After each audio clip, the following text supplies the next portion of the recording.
mukala patwa iwa tobaiti ngo. Pepo midini ya watu sikojifana. Batoona tutotsika para batu. Basamulile kodere tule pasi mukala wanga. Awoni ya.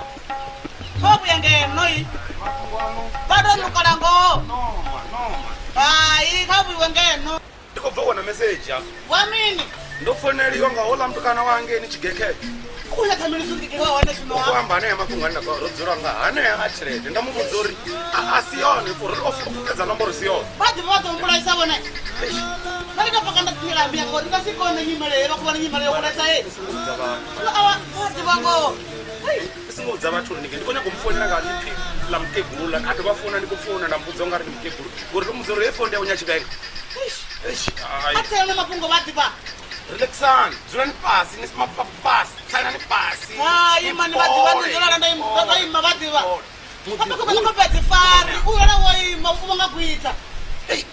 Imani. Na ndotokorodesa man, ndotokorodesa. Bati kusikala mimi wasimbilikiti. Muna wa plano ruliwe. Plano ngandira heyo. Mutu tashuma, mutu wasadi kona wasimbilikiti. Na butari ngeno.